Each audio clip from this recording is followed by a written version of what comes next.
The first book of Kings, chapter 3. Solomon asks for wisdom. Solomon made an alliance with Pharaoh, king of Egypt, and married his daughter. He brought her to the city of David until he finished building his palace and the temple of the Lord, and the wall around Jerusalem. The people, however, were still sacrificing at the high places because a temple had not yet been built for the name of the Lord. Solomon showed his love for the Lord by walking according to the instructions given him by his father David, except that he offered sacrifices and burned incense on the high places. The king went to Gibeon to offer sacrifices, for that was the most important high place, and Solomon offered 1,000 burnt offerings on that altar. At Gibeon, the Lord appeared to Solomon during the night in a dream, and God said, "Ask for whatever you want me to give you." Solomon answered, "You have shown great kindness to your servant, my father David, because he was faithful to you and righteous and upright in heart. You have continued this great kindness to him and have given him a son to sit on this throne this very day.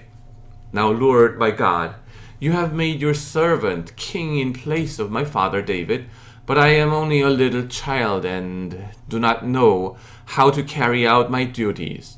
Your servant is here among the people you have chosen, a great people, too numerous to count or number. So give your servant a discerning heart to govern your people and to distinguish between right and wrong. For who is able to govern this great people of yours?" The Lord was pleased that Solomon had asked for this. So God said to him, "Since you have asked for this and not for long life or wealth for yourself, nor have asked for the death of your enemies, but for discernment in administering justice, I will do what you have asked. I will give you a wise and discerning heart, so that there will never have been anyone like you, nor will there ever be. Moreover, I will give you what you have not asked for, both wealth and honor, so that in your life you will have no equal kings.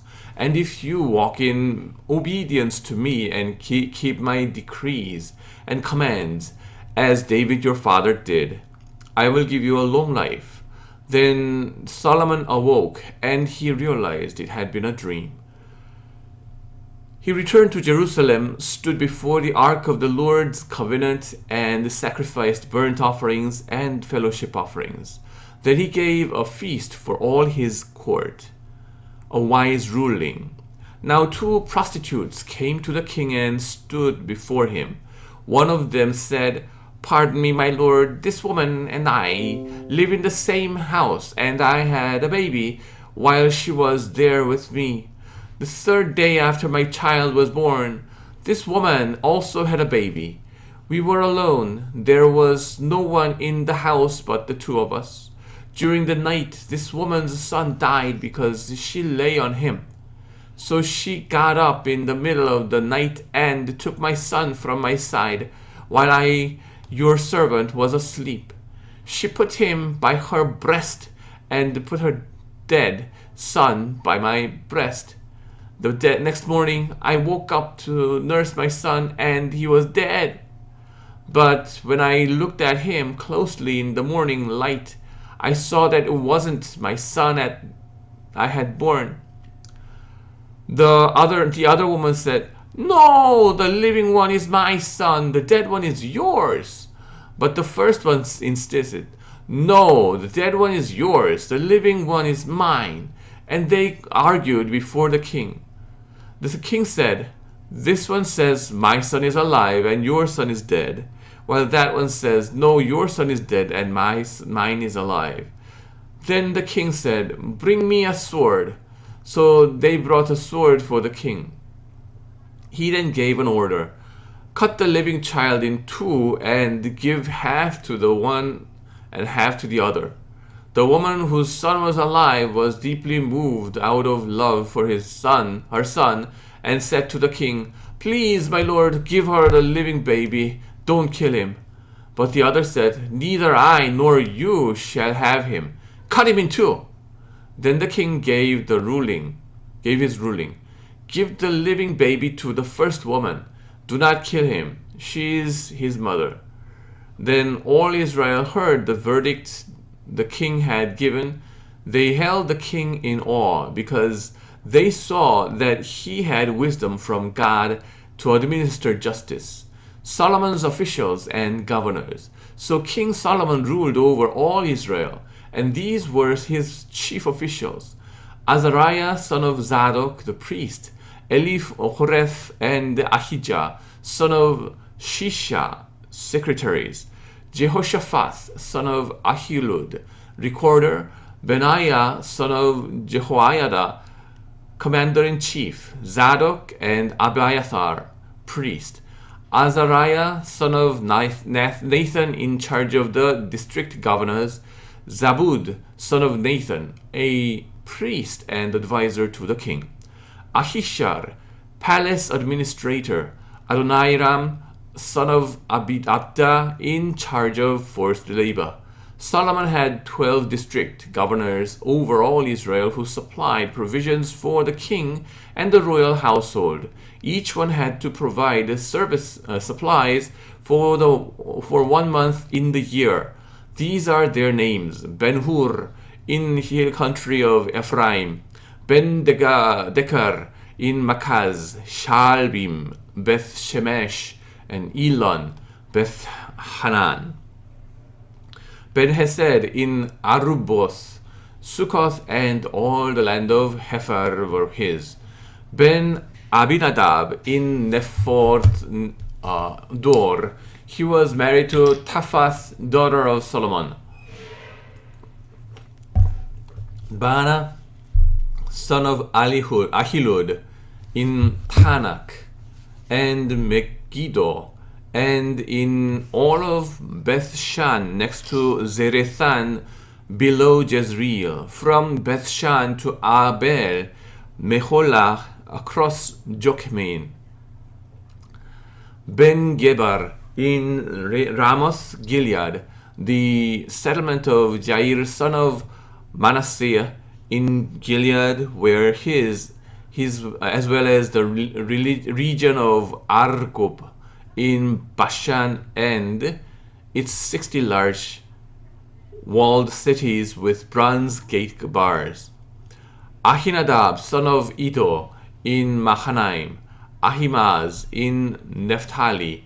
He had married Basemath, daughter of Solomon; Bana, son of Hushai, in Asher; and Aloth, Jehoshaphat, son of Baruach, in Issachar; Shimei, son of Elah, in Benjamin; Geber, son of Uri, in Gilead, the country of Sihon, king of Amorites, and the country of Og, king of Bashan.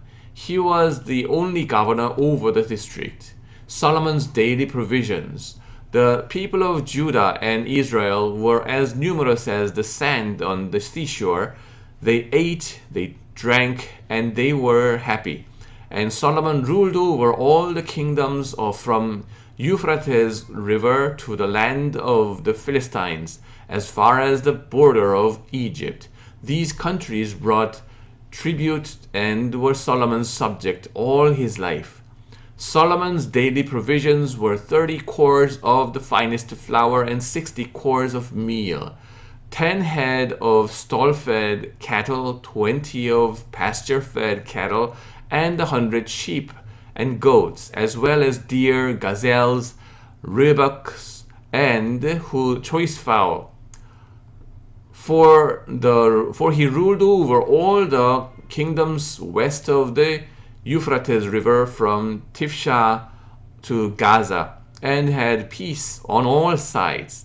During Solomon's lifetime, Judah and Israel, from Dan to Beersheba, lived in safety, everyone under their controlled vine and under their own fig tree. Solomon had 4,000 stalls for chariot horses and 12,000 horses. The district governors, each in his month, supplied provisions for King Solomon and all who came to the king's table. They saw it that nothing was lacking. They also brought to the proper place their quotas of barley and straw for the chariot horses and the other horses. Solomon's wisdom. God gave Solomon wisdom and every great insight and the breadth of understanding as measureless as the sand on the seashore. Solomon's wisdom was greater than the wisdom of all the people of the east and greater than all the wisdom of Egypt. He was wiser than anyone else, including Ethan, the Ezrahite, wisdom wiser than Heman, Halkol and Darda, the son of Mahol, and his fame spread to all the surrounding nations. He spoke 3,000 proverbs, and his songs numbered 1,005. He spoke about plant life, from the cedar of Lebanon to hyssop that grows out of walls. He also spoke about animals and birds, reptiles and fish. From all nations, people came to listen to Solomon's wisdom, sent by all the kings of the world who had heard his wisdom. Preparations for building the temple. Chapter 5. When Hiram, king of Tyre, heard that Solomon had been anointed king to succeed his father David, he sent his envoys to Solomon because he had always been on friendly terms with David. Solomon sent back his message to Hiram. You know that because of the wars waged against my father David from all sides, he could not build a temple from the name of the Lord his God until the Lord put his enemies under his feet. But now the Lord my God has given me rest on every side, and there is no adversary or disaster. I intend, therefore, to build a temple for the name of the Lord my God, as the Lord told my father David, when he said, Your son whom I will put on the throne in your place will build the temple for my name. So give orders that cedars of Lebanon be cut for me. My men will work with yours, and I will pay you for your men whatever wages you set. You know that we have no one so skilled in felling timber as Sidonians.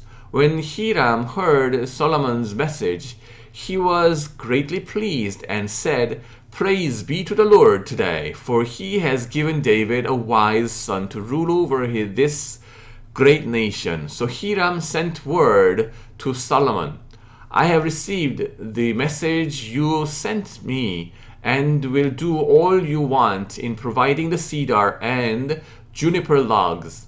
My men will haul them down from Lebanon to the Mediterranean Sea, and I will float them as rafts by sea to the place you specify. There I will separate them, and you can take them away, and you are to grant my wish by providing food for my royal household. In this way, Hiram kept Solomon supplied with all the cedar and juniper logs he wanted, and Solomon gave Hiram 20,000 cores of wheat as food for his household, in addition to 20,000 baths of pressed olive oils. Solomon continued to do this for Hiram year after year. The Lord gave Solomon wisdom, just as he had promised him. There were peaceful relations between Hiram and Solomon, and the two of them made a treaty. King Solomon conscripted laborers from all Israel, 30,000 men. He sent them off to Lebanon in shifts of 10,000 a month, so that they spent 1 month in Lebanon and 2 months at home. Adoniram was in charge of the forced labor. Solomon had 20,000 carriers and 80,000 stonecutters in hills, as well as 3,300 foremen who supervised the project and directed the workers. At the king's command, they removed from the quarry large blocks of high-grade stone to provide a foundation of dressed stone for the temple. The craftsmen of Solomon and Hiram and workers from Byblos cut and prepared timber and stone for the building of the temple. 아멘.